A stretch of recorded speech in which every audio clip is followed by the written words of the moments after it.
welcome back to the Lost Sheep Podcast. I'm Nazario Pengallo here with Evan Aber.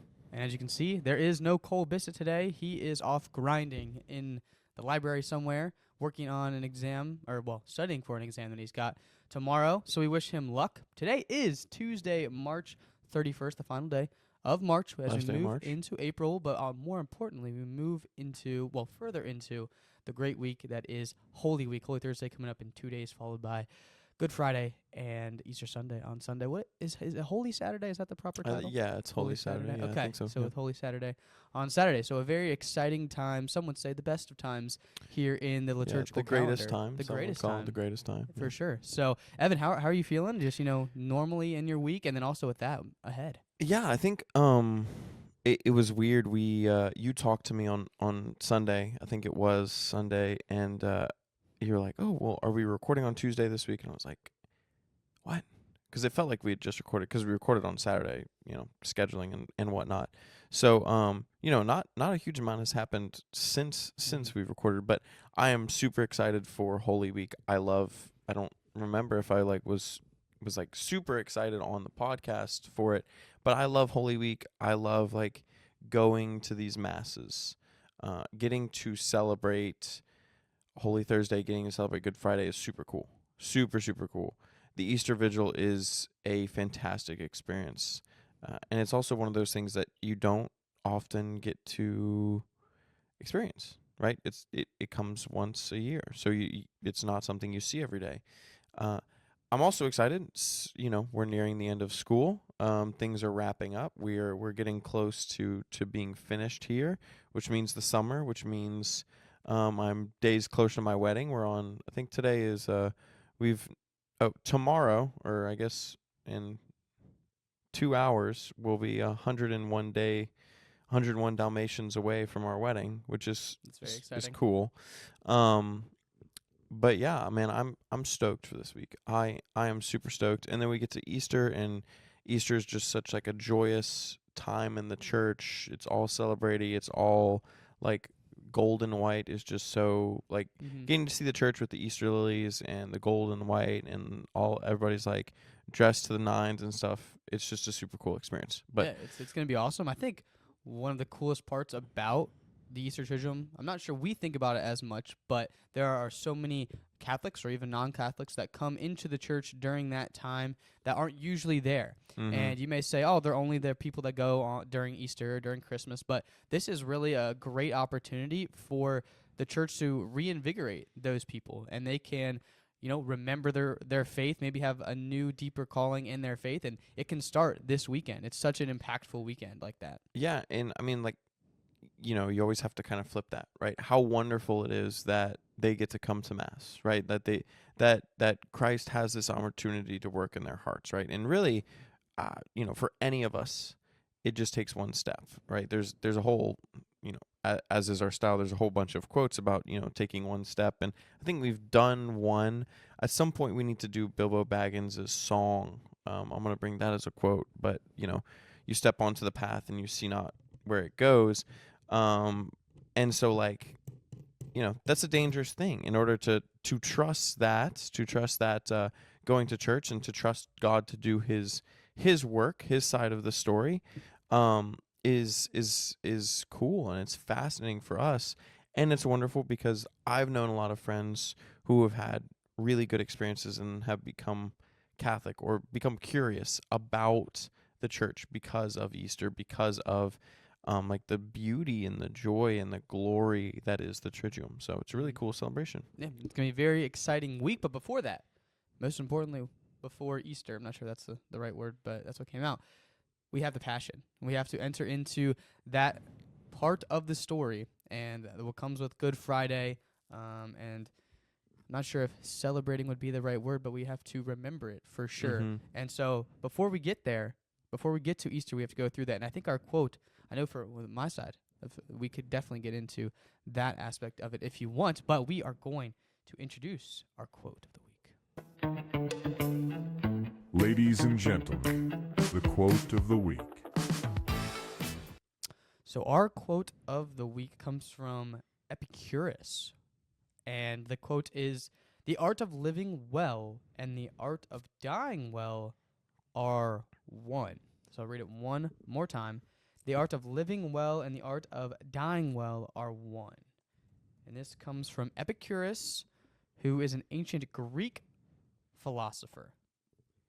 And it's Epicurus asserted that philosophy's purpose is to attain as well as to help others attain tranquil lives, characterized by freedom from fear and the absence of pain. So interesting, but most importantly, the quote: "The art of living well and the art of dying well are one." Evan, you want to take a shot at this right off the bat? Yeah.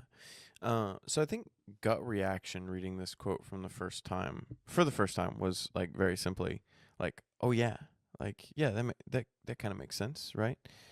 And then I read it a second time, and I was still kind of, oh yeah. After chewing on it for a few hours, after chewing on it for, you sent this morning, but after chewing on it for a few hours, I think my initial reaction of like, oh yeah, stands, but it's definitely more nuanced than I thought it was going to be. I think that when we talk about the art of living well, firstly, I want to talk about the art a little. What does it mean? Like we talk about living well, but rarely do we talk about the art of living well. And then living, right? What does it mean to live, right? What does it mean to be? To be is not just to survive, right? Living well, especially, is not just living to survive, living to reproduce, living to be in those animalistic desires, right? And neither is living well objective, which is interesting. Because when you think about, what's a good life, Nazario?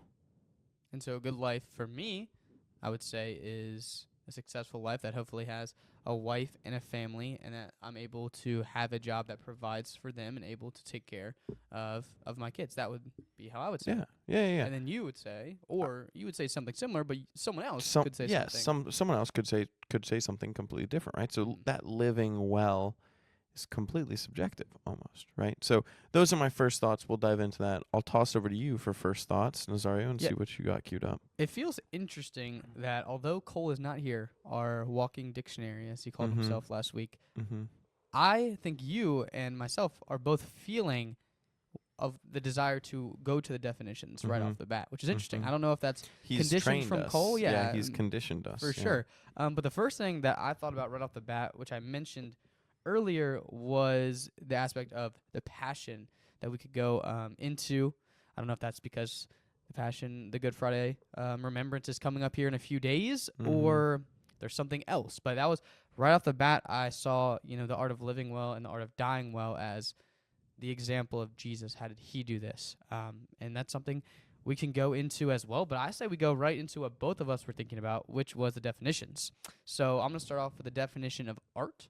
Oh. So we're going to go, the definition of art is the expression or application of human creative skill and imagination, which produces works to be appreciated primarily by their beauty or emotional power. So very interesting definition right there. And I know when people think of art, they usually think of paintings, or they think of maybe plays or sculptures, something like that. In your opinion, Evan, or just in your learning, your knowledge, is art limited to just that, or can it be more than that? So I think, like exactly like you talked about, when we talk about mainstream art, it's very much like paintings, a great piece of music, perhaps. But really, talking about the definition and talking about like what we understand to be art, right? It's really anything that showcases beauty, right? Or showcases some sort of great work, right? Why are some things better than others, right? Why are some Shakespeare's better than, let's say, if I sat down and wrote a poem? Because he knows more, and he's got the fundamentals, but also he's a great artist at poetry. I am not, right? And so I don't think we generally have to pigeonhole ourselves into saying like art is painting, art is writing, art art is sculpture, art is this, but rather, who can be an artist at as mundane as living well, right? Can I be an artist at loving well? Yes. How? I do it with beauty, and I do it to create beauty and grace. Can I be an artist at playing my sport? We talk about people who, like, a lot of people talk about SGA being an artist, right? They watch him move, they watch him work, and they say, man, that's beautiful. Or I'll throw back old school, right? A lot of people watch AI, or even like Kobe when he was in the flow of his games, right? When he hit those games where he scored 50 points and people are like, man, that's beautiful. Like, he's just like, there's something just beautiful about that, right? That's art, right? So no, I don't generally think that art has to be one of those categories. Yeah, for sure. And I think you added another part of it, or you refined the wording to make it even better, that it what did you say, creates beauty, or did you say Creator exemplifies showcases or beauty? yeah, something like that. So that was, I think, a big way that we can turn this even more towards the Christian view, is because what does beauty mean, and what is it defined as? And that's where I have to interrupt you because our shepherd of the week, which I'm ecstatic about, I'm excited. Don't look him up. But I'm excited about, because like this is a conversation is just I'm gonna just it's gonna be a 5-minute rant. He's gonna be upset. He's gonna be a little upset that he didn't get to be involved in this, because he is very much into what is it? It's the beauty, or the transcendentals. Transcendentals, yeah. And that's kind of what we're getting to here. No. Is this aspect of beauty. And one of Cole's things that he likes to say is that God is beauty, which I don't think many of us are going to disagree with. And so this is where I think it changes from the subjective nature of beauty into the objective nature of beauty. Now, as you said with earlier, you were saying the living a life well is subjective. Yeah. But there is a way that it is beautiful that is more objective. Yeah. And I think that's what we can get to here, is in living our lives, we want to live them well in terms of our gifts and our desires and our passions that have been given from God. But we want to do these things. We want to live it in those ways, still in that objective, beautiful way. And so that's kind of what I want to get into. Would you want to go into that anymore? Yeah, no, I was going to say, I think that when you ask someone, so I like your think about, using the talents that God has given you. Kind of, we hear this a lot, especially around Lent, when we talk about, like almsgiving, prayer, and, fasting and this type of stuff. It's like, use what God has given you, use your talents, use your gifts, use your skills to give back, right? Like, for us who don't have money, we're poor college students, shout out college, like, time and talent is mainly what we give, right? You can give time, talent, treasure. We don't have treasure, so we give time and talent, right? In ascertaining, what are my talents, right? Where do I have time, and what can I give back? So I'll pose a different question, and it's kind of a, I don't know, it's open-ended, but living well, right? This art of living well. Does it have to be, I did not live my life well if I did not efficiently or sufficiently or fully use the talents that God has given me to fulfill, and again, twisting this towards, as we are, twisting this towards a Christian mind view and moving away from the secularity of the quote, but if I'm not using my gifts and talents, if I'm not using my abilities to chase my vocation, per se, have I lived my life well? Interesting. That is a very challenging Isn't that a deep question? Yeah. And I think because of the way and what we believe in with our God, that you can't define it that simply. That because you could have a time in your life for 20, 30 years. You could go back to one of the clearest examples of a life that at some points was not lived well and sometimes was lived well, with St. Augustine. And he is someone that you could say has a lot of talent. He went on to become a doctor of the church. The man is intelligent. He has a lot of gifts. But there was a long portion of his time that he was not living it well in terms of the Christian life. In the secular world, sure. Yeah. But in terms of the Christian life, was not living that life well. And to go back to what you said, he wasn't using those talents, but he ended up using those talents. So overall, you would say a life well lived. Yeah, good life. Yeah. So when you think about it, you can't center on one time in your life. Yeah. You can't say when you get to the age of 40 and you have a midlife crisis, did I live my life well? Yeah. Well, you still have potentially 35 plus years left in your life to live it well Or more. or more. Yeah. I said plus at the Yeah, end. yeah. So you can't define it by one time. Mm-hmm. And so it goes back to the quote, every saint has a past, every sinner has a future. Yeah. And so, as Cole said earlier today, you're never at a point in your life where God can't take you and change you completely. Yeah. And so I think it's more about being open to how he's going to use your talents, because right now we both think that we are on a path towards God using our talents in a certain way. Mm-hmm. And of course, you're getting married, so your vocation is going to be... Knock on wood. Yeah. It'd be crazy. I don't have any wood near me. Yeah, I know. But your vocation is that, and you Mhm. hope your job, your occupation becomes this one thing that you're pursuing.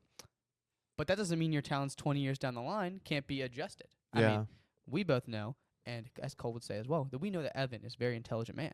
This Yeah. could turn. He could be a philosopher, a theologian, if he really wanted to. We have no idea if God could change that down the line and Yeah. use your talents Yeah, in a yeah, different yeah. way. Yeah. So it's all about. It's not like, relativistic, but Mhm. God can use your talents in so many different ways that at one point it could be well, it could be even better at a different point. Yeah. Yeah. I like that answer. And I think it dives into the art, right? 'Cause there are artists we talk about where let's go back to the sports. Let's go back to the sports for a second, because I like thinking about sports as artists, and I know more unfortunately I know more sports figures than I do multidiscipline artists, so Amelie can chew me out for that one. But um let's take Bo Jackson, for example, right? Two-sport athlete, right? Football and baseball, right? Great guy, great at both. Great guy at both. I don't know if he's a great guy. I don't know. Don't know that much about him. Auburn grad, so maybe not a great guy. I'm not really sure, actually. Yeah. I don't know his personal character. Yeah, I don't know much about Bo Jackson, to be honest with you. But anyway, the point is, he ended up playing football is kind of what we know him for, right? Most people know Bo Jackson as the football player. Does that mean that he was using his talents any less better, air quotes, better, by being a baseball player? No, right? But did he create more beauty? Was he better at football? Yes, right? And so I think either of those lives is a life lived well, right? But the art comes in by understanding that, hey, yeah, I have all these skills, but this is what gives glory to God the best, right? This is what gives glory to God in the way that only I can, right? In the way that no one else will unless I do it, right? For example, Augustine, whatever, lived. We talked about living probably a life lived badly, and then living a life lived good, a life lived well by all accounts. And I think that when you look at him, again, doctor of the church, great scholar and great mystic and great visionary, but also could he have used his acumen, his talents, and been a great, let's say, preacher or a great missionary, right? Someone who goes out and, a St. Paul, right? A later St. Paul, something like that. I'm sure. Would he have been as effective? I don't know. Would he be as remembered as he is today? I don't know, right? But what I do know is that the beauty he created, the beauty that he enshrined, that he encountered from choosing the path that he chose through using his skills, his abilities, his actions, his God-giving talents to do what he did, right? To write, to teach, to think, right? Have created this wonderful, wonderful Catholic piece that we come back to even today. And then I also think, right, going into dying well, right? The art of dying well. And you talk about there's these two phases of Augustine's life of, not living well and then living well. And so I'll pose the question again that this asks, right? Epicurus says the art of living well and the art of dying well are one. what does that mean? What does it mean that they are one, Mhm. right? What does it mean? Does it mean they're the same? Does it mean that if you die well, you're living well, or if you're living well, you're going to die well? Does it mean that if you do one, you'll have done the other? What's your kind Yeah. of view on that? I think that's a good thing to go into. I'm going to go very practical Okay. on it. And I'm All going to go into what does it mean to do those things well with the objective beauty that we're talking about. And I Mhm. go to St. Paul, Mhm. and I go straight to Galatians and the fruits of Ooh. the Spirit, Okay. All right. which all right. are love, joy, peace, patience, kindness, goodness, faithfulness, gentleness, and self-control. And so this is what I went to when I was thinking about what does that beauty mean? What does it mean to do it with beauty? Yeah. And it's a long list to list out there, but those are the keys. And I think that's where they become one. No matter whether you're living well or whether, really, Mhm. I think that it might be one where I just thought about how this could be one is in living well and in dying well, you are doing the same thing. Because while you are living, you are dying. While you Mhm. are dying, you are living until Mhm. you die. Then, I don't really know what you would call it immediately You're because dead. yes, You're no but then longer there's living. the resurrection. So how I Yeah. don't know what it could be considered Yeah. at that point. Yeah. But while you're living, you're dying. While you're dying, you are living. So you are Mhm. doing those things at the same time. But to do them well and to do them with beauty are aligned with the fruits of the Spirit. Mhm. So I think that's how they're connected, Hmm. and that's how you can do them in that beautiful artistic way is by following the fruits of the Spirit. So you went down the path of kind of, they're concurrently occurring, Yes. right? They're Yes. they're happening at the same time. Mhm. Interesting. Would you Interesting. concur? Haha. um, I don't know. I think I have two thoughts here. I think that you can live a life well and die well. Right? Like it's very hard to, and let's say dying well for all intents and purposes is achieving heaven, right? Me having a good death. I talked to Carol, I think it was maybe it was Caroline, maybe it was Alex or somebody was telling me this story, and I'm sorry, and they're both going to get mad at me for not remembering who told me this. But you know what? It wasn't. It was my sister. It was Amelie. She was telling me this story. She had a friend who her grandfather passed away. And she said that he had been in perfect health. He had been completely fine. Now he was an older gentleman. My sister's 26, I think 20. She'll be 27 here in a few weeks. But her grandfather passed away one night, and he when his wife, the grandfather's wife, woke up, he was kneeling next to the bed with his prayer hands. And his wife was like, okay, this is kind of weird, she like touched his hands and he was cold and she knew he had passed away. And it was, very faithful people. So it wasn't, at that point in your life, it's not so much grief as sadness, right? Sorrow. But the interesting thing was he had obviously felt that something was not right and had gotten up and gone over to her side of the bed and knelt down and began to pray. And then he had a heart attack and he died, right? But I was telling her, I was like, man, and I'm getting goosebumps kind of saying that because it's just like you tear up a little because I'm like, that's like a life well lived, right? But it's also a death well died. Mm-hmm. Because at the same point of like knowing you have wonderful grandchildren who love you and a family like that you've created and that you've fostered, as much as that, like till the last moments of your death were you faithful to Christ, right? Even if it's not a hard death per se, death is hard, period, but even if it's not a hard death like martyrdom or crucifixion, which is martyrdom, but you know, he still died well. And so here's what I pose to this. You can die well without living well, right? But you cannot live well without dying well too. In other words, if I live a life well lived, right? For 35 years of my life, I'm on the perfect track, right? I'm probably going to die well, right? I'm not making a decision at the end of my life to go, again with the intention of dying well is going to heaven. I'm not making a decision at the end of my life that I'm like, all right, Jesus, peace, bro. I spent the last 35 years of my life like following you and like, being Augustine, but at the end I'm like, no, bro, I don't want you.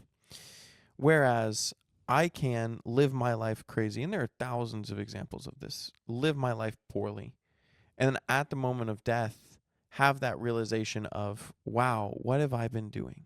Mm-hmm. Right? I need prayer. I need Christ. I need this. And that's why there's so many stories of like getting that retroflexion, getting that introspection. Sorry. I like that bed, that death bed, Mm-hmm. and people who make miraculous recoveries turning to Christ, right? Because they realize in that moment that they need Christ. So what I would say that they can both occur at the same time in terms of if I live well, I'm also die well. Mm-hmm. But dying well does not necessarily mean that I have to have lived well too. Yeah. I was actually about to ask you a similar question, but then you answered it. Oh, good. So, yeah.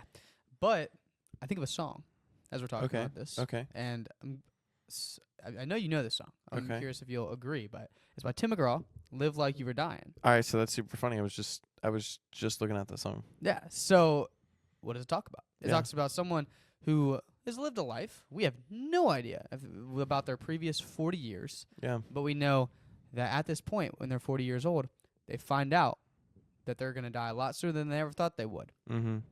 And they begin to live and die well at the same time. Yeah. And so it goes right into what you're saying Yeah. about that Yeah. you can't live well without dying well. And we could go into a whole different conversation if we wanted about like how Jesus says you have to die so as to live, but I think that's a whole different aside here Yeah. from what we're talking about. But I think the song makes a lot of sense because then the person starts to realize, how to live properly, how to Mhm. enjoy the time, and Mm-hmm. as my mother loves to say, to seize the day. Yeah. Yeah. And I think it's a great point because you realize you only get a certain amount of time on this earth, and whether that be time to go experience all of God's beautiful creation, time to live in your body and to share the gospel with other people, you only have a certain amount of time to do that. And you only realize the urgency of that when you realize the reality of death and you Mhm. begin to learn to die well.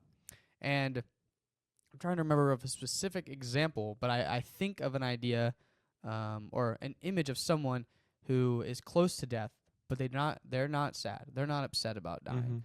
Why is that? Because they did those things. They lived their life knowing there's an end in sight. They know the end is coming at some point. But that doesn't affect them at that time because it's leading, well, actually it is affecting them at that time, but it's in a good way. It's leading them towards action. It's leading them towards living the life well instead of allowing the fear of death to lead you in the other way of anxiety, of that fear of it's going to end instead of that beauty of ending. And so, of course, I'm not sure you could ever say that, could you? Curious question here. Here we go. I'm going to ask you this question. Mhm. Could death ever be termed as a beautiful thing? Because we know God never intended for there to be a death. Yeah. Yeah. So, Yeah. I think for sure, right? When we talk about, let's dive back into the transcendentals for a second, right? Like goodness, truth, beauty, right? Those come from Christ. And so I think when we talk about beauty, true beauty, God is beauty. And so when we talk about death as beautiful, when we pivot from that thinking, the secular thinking, the Satanistic way of thinking that death is the destruction of self, right? Death is the destruction of self and not the envelopment of Christ. Clip that. That was good. Shout out my boy. Right? Really, truly, when you die, you are becoming one with the communion of saints, right? In praise of God. And so, to me, there's nothing more beautiful than that. Now, as humans, it's terrifying. Death is absolutely terrifying because this is all we know, right? Because even as I'm named after, well, I'm not, but my middle name is Thomas, right? But I'm very much a doubting Thomas. And so when we get to the readings the week after Easter and, it's the stick your hands in my sides, stick stick your fingers through my wounds and things like that. I'm very much like, hey, that's me. But that's us. Like Thomas is human, right? Like he needs to know. Like he has to know, and we do too. We're human. And so I think like once we get past that human, that worldly view of, man, death is destruction and not death is communion, right? Once we pass into that death is communion, it becomes a beautiful thing to look at. Because as all, it seems as you get older, you get wiser, don't know what that's about. But, all these older people who die and they're like, yeah, I'm all right if I die. Like, I'm good. And like, for me, I don't want to, I don't want to die tomorrow. I'm sure they don't want to die tomorrow as well, but like, they're, content with death. I am not, because I feel like, and you feel like, probably, I'm hoping, that you have a lot more to live, right? Not saying that they don't have anything to live, but they've come to terms with, hey, life down here isn't that great, but life with God forever is really great. And call us as young people who want to live still, misguided or whatnot, right? But I'd say just a little naive. Yes, naive. That's a good word for it. But, at one point you learn that life is better, or that death perhaps is better, right? And you can live in that. I was gonna say, and we'll kind of transition. I have a feeling our PPP and our shepherd we're gonna have some discussion with those. So I'm just, we're at 25, 30 minutes right now. Minutes, yeah. Yeah.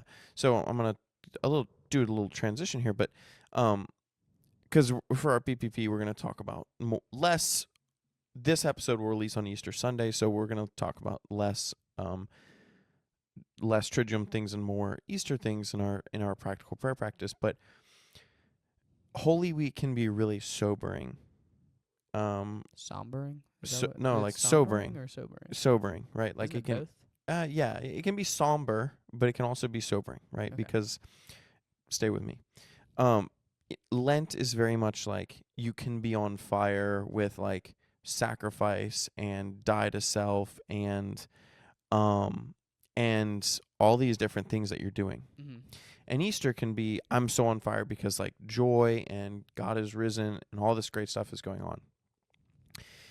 And then we get to Holy Week that's in the middle of these two. And Caroline and I were talking about this the other day. And our best, greatest example, our best and greatest teacher, the person we follow, right, Jesus, dies. And for the disciples, the early disciples, and even us now, that has to be like, wow, this person who taught us everything and is doing everything right, even he dies, right? Like that's a sobering thought. Like, I can do everything right. I can do all things correct. I can live my life well, and I can still die. Yeah. Right. And so what the disciples didn't get, and I kind of I was talking to Caroline about this, about the road to Emmaus, right? Wherein their eyes were shrouded. The two disciples that walked with Jesus, their eyes were shrouded. That's what it says in the gospel.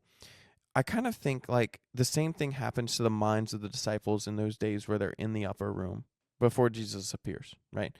Where, they know Jesus has told them, oh, I'll rise again, destroy this temple and 3 days later I'll rise back. There's prophecies in Isaiah. There's prophecies here and there where, the Son of Man will rise from the dead, all these sorts of things. But the disciples are grieving still, right?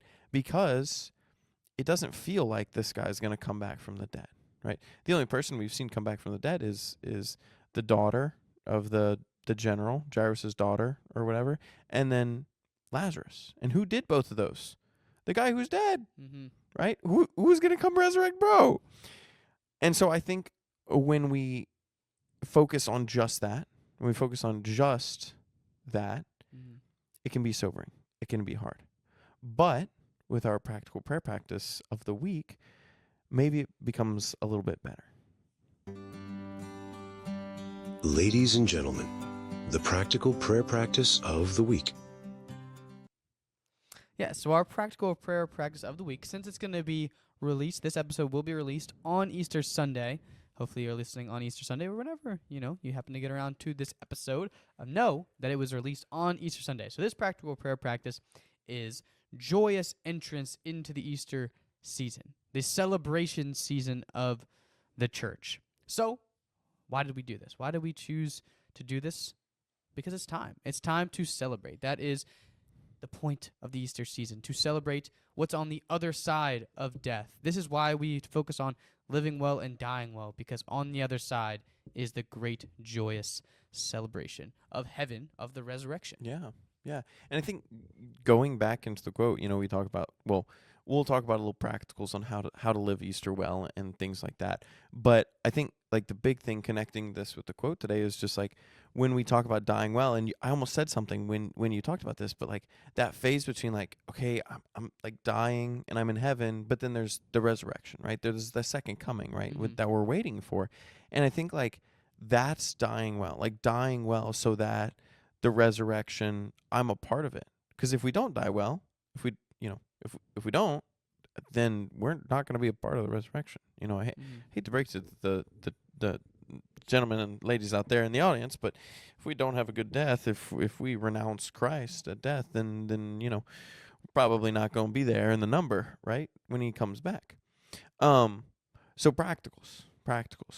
We always have, and I'll share a little bit of our tradition on what we do, but we go to the vigil in college. We've gone to the vigil, and then we hang out afterwards. We have a little party. We get together. We have we eat some food, have some sweets, have some beer, things like that, and just hang out. Right. A lot of people give up sweets. A lot of people give up liquor or alcohol for Lent. Right. So that's kind of our thing. Or even at home, coming home and having a big meal. Right. A smorgasbord, if you will. Right.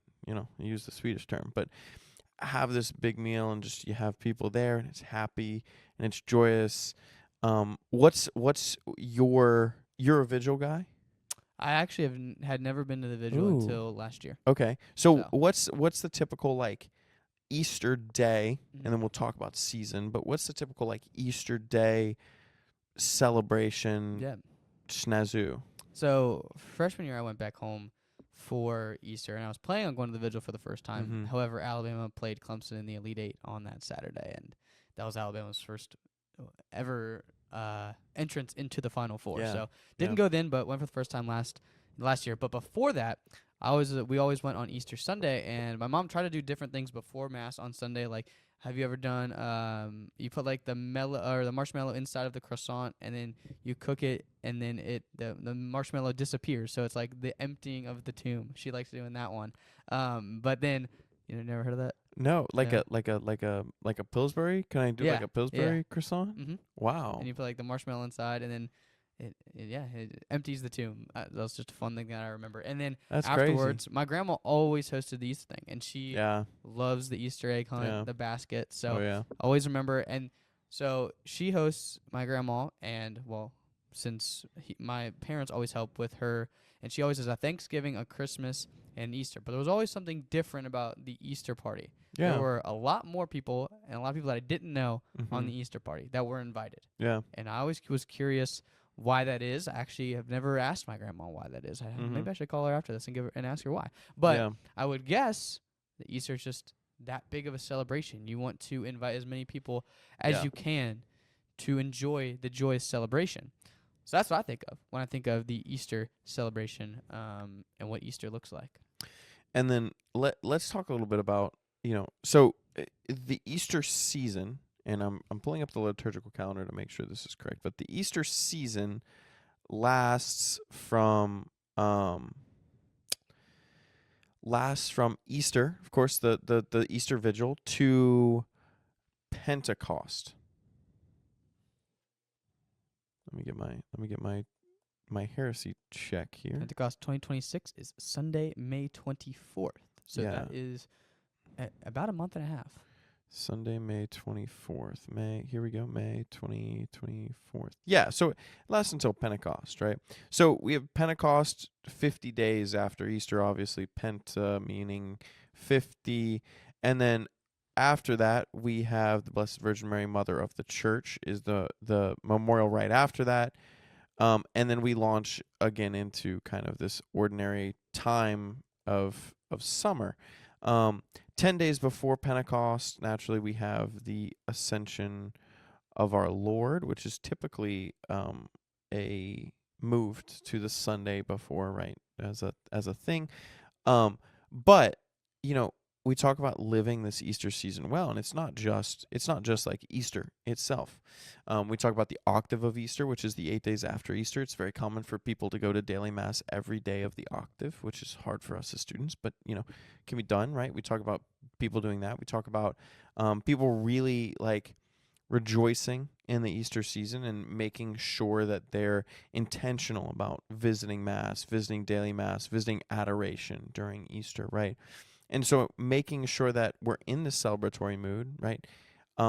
Because again, right, we just exited this time of famine, of drought, of no Lord, no Christ, right? No happy.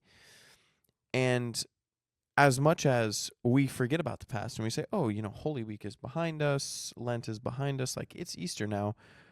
But yet we know that this life on earth is our human Lent, right? This life on earth is our human Holy Week per se, right? Christ is not, he's here, right? But he's not here on earth with us, right? He's not back with us. We are not united with him in heaven, right? That is our eternal Easter. The second coming, us being with Christ eternally, is our ultimate Easter, right? And so this Easter season, this liturgically Easter season, is a wonderful reminder on how to live life well, right? Holy cow, bringing it full circle. Look at that. On how to live life well. Like, take the fruit of it. Dive into spiritual things when you have the resilience to, when you have the passion to, when you have the desire to do those things, so that when you don't, like we talked about last week, maybe that was discipleship, but when you don't have the desire to pray, go to mass, do these things, you look back on that Easter and say, man, look how inspired, look how driven I was, look how beautiful and how whole my life was, because I was turning to Christ at every opportunity. Look how wonderful that was. And that tides you over a little bit, right? Do you have anything to add, / do you have anything special you do for like the rest of Easter, I actually do not. But yeah, like no traditions, but what I would say to finalize, our practical prayer practice of the week is you can get so into it, into the sacrifice, into the passion, and the beautiful act of love that is Christ's sacrifice on the cross. And while in and of itself it is an incredible act, what is it without the resurrection? And I'm not going to come out here and say it's nothing, because that would, I'm not trying to get, thrown into the cellars or something like that. But what is it without the resurrection? The resurrection is the hope of the faith. It is what drives us. Yes, the crucifixion was incredible, and we celebrate it at every Mass. We remember it for what it was. But it is even further driven home because of the resurrection, because of the hope of the second coming, and because of the hope that we will be resurrected after we die. That is why we celebrate. That is why we have this overflowing of joy to be prepared for that hope, and to, as you said, to have our, what did you call it? Our earthly, you said the Easter celebration is our earthly heaven in a way. Did you say that? Yeah, I don't. I said heaven is our eternal Easter. Eternal Easter. That's what it was. Yes, I was just flipping yes. it. Yes. So that is what I've got for that. And now we're going to move on to a great example of this here with our Shepherd of the Week.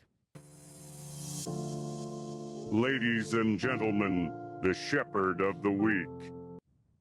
Yeah, so folks, I have no idea who the Shepherd of the Week is, and Evan told me not to look him up at all. So I will let Evan introduce our Shepherd of the Week.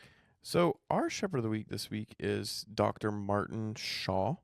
So the other day, I'm thinking about what I can do for Holy Week, to just enter in, give a little extra something, and I'm a music guy. Like I listen to music in my car. Pretty like I'm a person. I'm not as bad as Cole, ladies and gentlemen. Cole will like stop the car in an intersection if his music goes out. But like before I leave my driveway, I got to get my music right. Right? I have to. And so I was like, I'm going to give up music. Like I'm going to give up that car music, right? Or like that I'm in the house music. I did listen to music when I lifted yesterday because that's kind of like psychopathic, honestly. Let's do a podcast.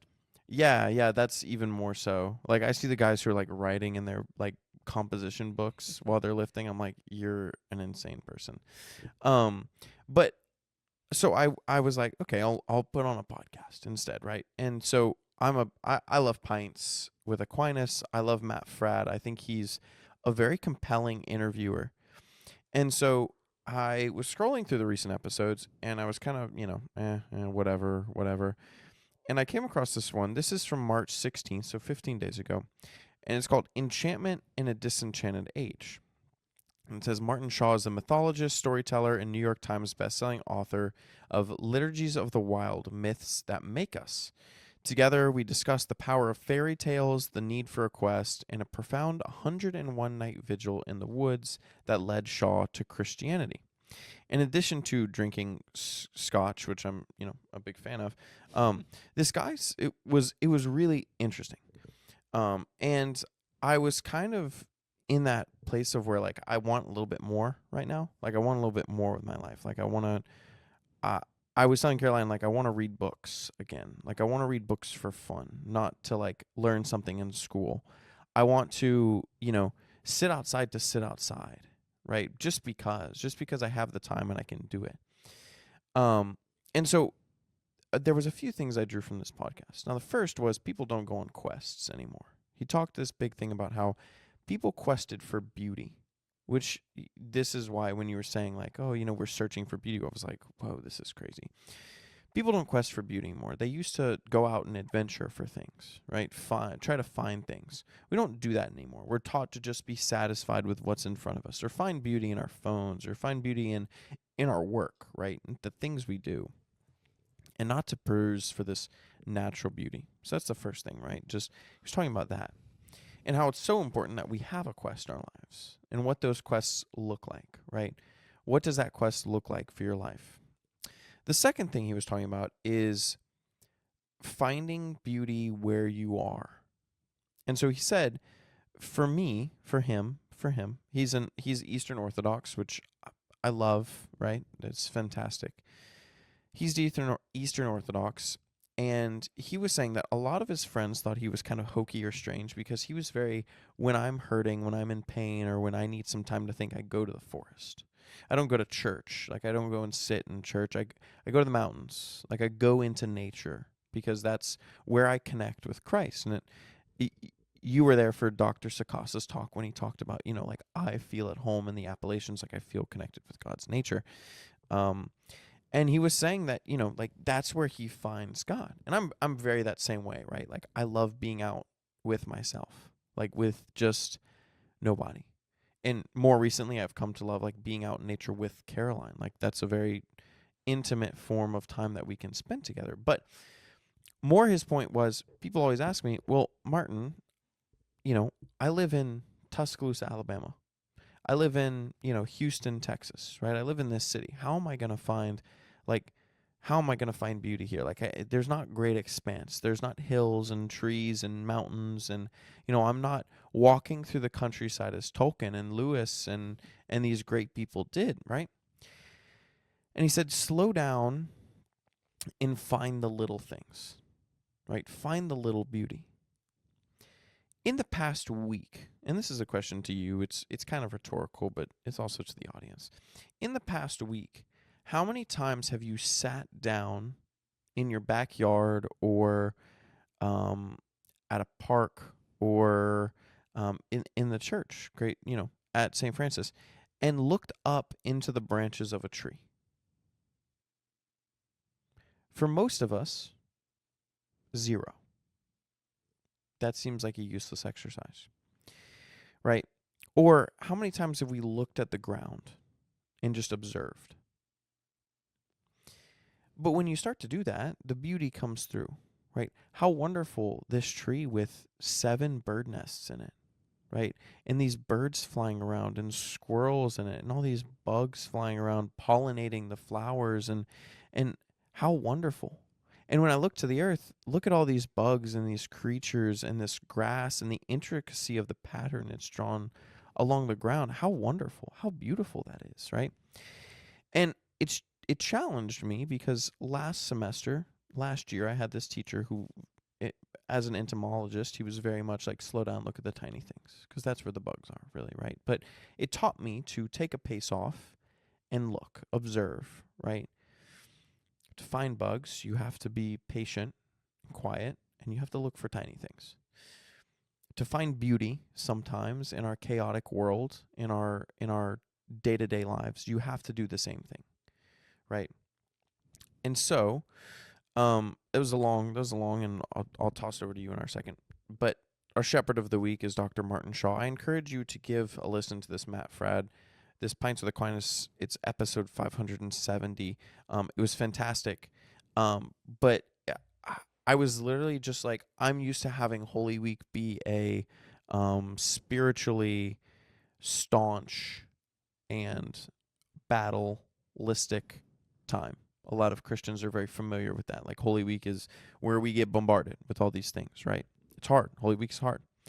And so to start Holy Week off, I picked this episode up on Sunday, to start Holy Week off with kind of like what I feel like is God being like, hey, here, boss, like, try this one on for size, like, have this, pal, like, go run with this little gift I'm going to give you. I'm like, wow, what a different Holy Week than usual. So I toss it to you, and not knowing this episode, not knowing Dr. Martin Shaw or anything that I just talked about, but thoughts, comments. Yeah. I think of a book that one of my professors had us read this week. It's called Silence in the Age of Noise. Forget the author's name, but I was reading it earlier this week, and this author had gone basically on a quest, as you say, to find the silence in the age of noise, but he decided to go to Antarctica and to travel on his skis through Antarctica. You talked about insane man for doing certain things. This guy is crazy for doing that. That's pretty crazy. But he was saying how wonderful it was to just look out at the vast array of ice and snow, and you see the same thing the whole time, but he was able to find that silence, to find that wonder in those moments. And so this book kind of reinvigorated myself to do this, just like you're saying how Dr. Martin Shaw and reinvigorated you to do this similar thing through this episode. And I think about on Friday, I was just sitting on the Bama Catholic lawn in just a chair, the lawn chair, just enjoying the weather, as you say, the grass, the trees, and then everyone at Bama Catholic was playing a wiffle ball game, and just being able to sit there and enjoy the beautiful weather, because we've had such amazing weather recently that it's been amazing, and to just remember that. And as you said with reading, I'm very excited to hopefully get back into reading here within sometime soon.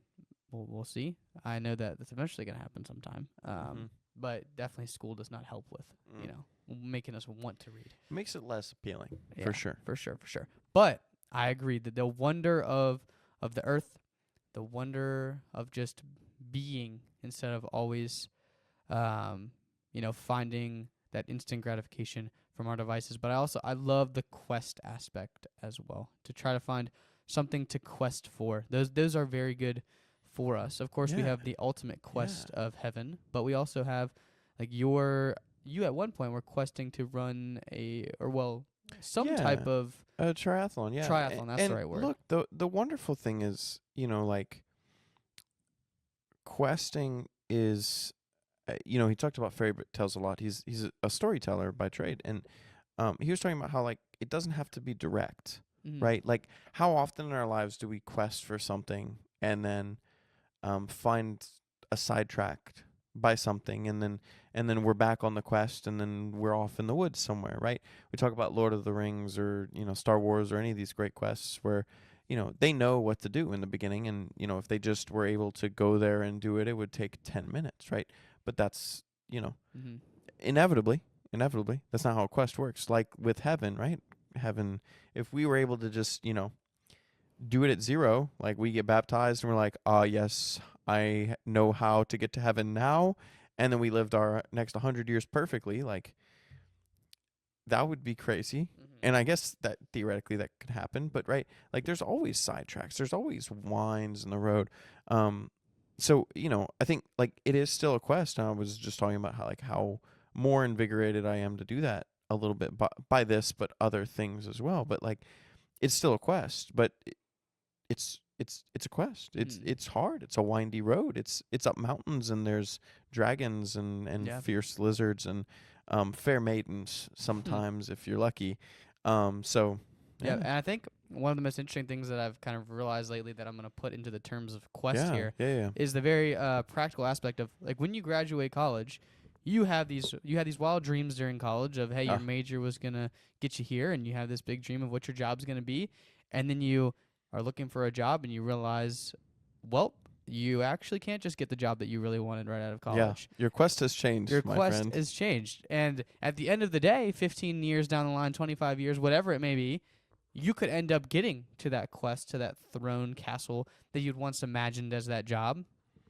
But you look back on all the side quests that you took to get there, whether it was that you had to go work here or you had to go work here. And then you learn that in those side quests that you went on, there was still a quest in there. There were still incredible battles you went through, incredible trials, and you look back on it and you think about how incredible it was to go on those side quests. And one, it makes the main quest, if you can even call it the main quest, but better. But you also just, side quests are awesome. Yeah. And are they even side quests? Who knows? But they're the way we term it. And so as we wrap, we'll just hit a wrap here, but I think it makes it clear when people talk about the adventure being the journey, right? If you look at that in a vacuum, it's a weird phrase, but like if you look at life as a quest, if you look at everything as a quest, if you look at a goal as a quest, it's not the thing, it's the getting there, right? It's really the getting there. So without further ado, hopefully we'll be back next week with 3 members, and we want to wish you a very happy Easter and Easter season. We hope that you take the opportunity to enjoy it fully and to really dive into this season. But we are the Lost Sheep Podcast. Please connect with us on Instagram and Spotify and Apple Podcasts, and give us a like and a subscribe and a comment, and tell us that you like this episode. I had a really fun time. Yeah, Cole's going to be upset with us. Yeah, I think he will be. But yeah, connect with us. But without further ado, this has been episode number 84. Have a good week, and God bless.